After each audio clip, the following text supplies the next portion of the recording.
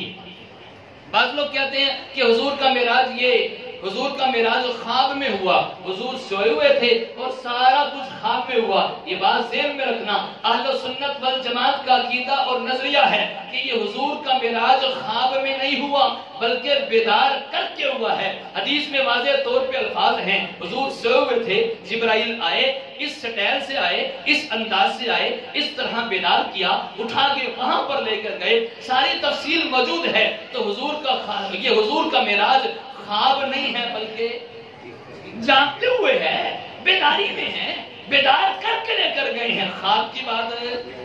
اچھا ایک بات ذہن میں رکھیے، جب حضور واپسی آئے، نبی پاک صلی اللہ علیہ وسلم نے واپسی آ کر سارے واقعات بتلائے کہ میں رات کے تھوڑے سے حصے میں اتنی لمبی سیر کر کے آیا ہوں۔ حدیث میں آتا ہے پیغمبر جس وقت معراج کا سفر شروع ہوا، حضور جب گھر سے نکلے ہیں، حضور کا بستر گرم تھا، واپسی آئے بستر گرم تھا، جب حضور گئے دروازے کی کنڈی ہل رہی تھی، واپسی آئے تو دروازے کی کنڈی ہل رہی ہے۔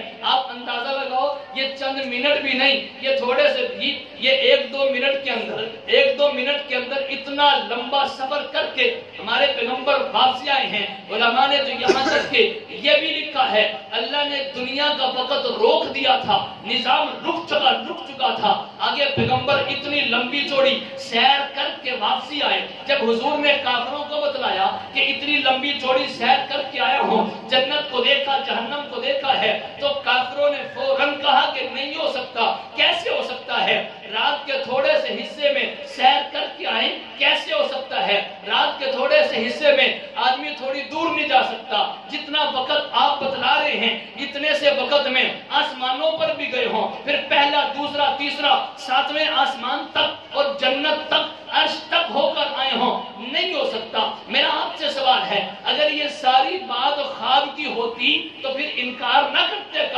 کافر کہہ سکتے تھے ہاں خواب کی باتیں ہو سکتی ہے۔ لگتا ہے بات سمجھ نہیں ہے؟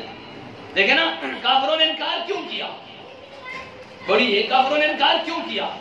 اگر بات خواب کی ہوتی کافر انکار نہ کرتے، کافر کہہ سکتے تھے ارے خواب میں تو ہو سکتا ہے، خواب میں تو بڑے بڑے کام ہو جاتے ہیں، تھوڑی سی دیر کے خواب میں آدمی کہاں سے کہاں پہنچ جاتا ہے۔ کافر انکار نہ کرتے، کافروں کے انکار کی وجہ ہی یہ بنی ہے، کافروں نے کہا کہ عالم بیداری میں جاگتے ہوئے نہیں ہو سکتا، لیکن انہوں نے یہ نہیں دیکھا کہ لے جانے والا ہے کون اور جانے والا کون ہے۔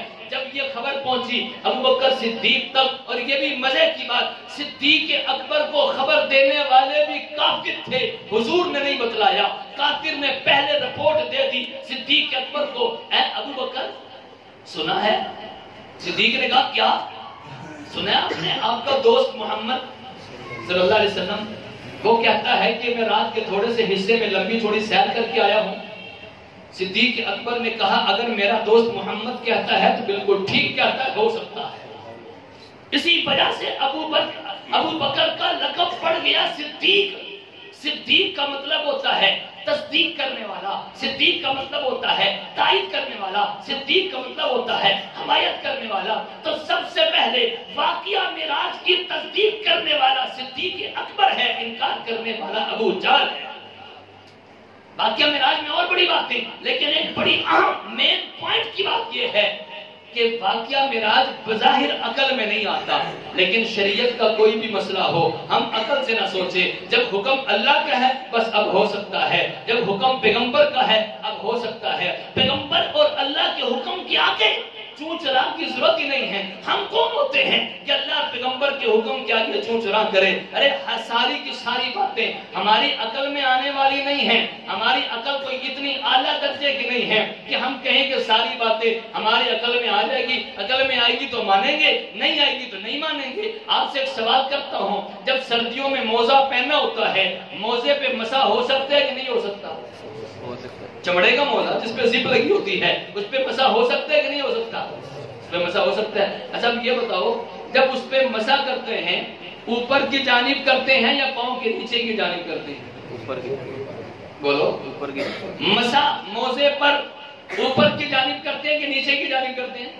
اوپر کی جانب کرتے ہیں نا. اگر ہم عقل سے سوچیں تو عقل تو یہی کہتی ہے کہ مسح کہاں ہونا چاہیے؟ کیونکہ گند زیادہ جب موزہ پہن کے انسان چلے گا آدمی چلے گا تو مٹی نیچے لگے گی نا تو مسح نیچے ہونا چاہیے. لیکن شریعت کہتی ہے کہ نہیں مسح اوپر ہوگا. یہی بات کو نقل کر کے حضرت علی المرتضیٰ فرماتے ہیں دین عقل کا نام نہیں ہے. اگر دین عقل کا نام ہوتا تو موزے پر مسح اوپر نہ ہوتا, موزے پر مسح نیچے ہوتا. اور بھی بے شمار واقعات ہیں. واقعہ معراج میں وہ انشاءاللہ اگلے جمعے عرض کروں گا. اللہ سے دعا ہے اللہ تعالیٰ ہم سب کو سمجھ بھی عطا فرمائے اور عمل کی توفیق عطا فرمائے. آمین. وآخر دعوانا الحمدللہ رب العالمین.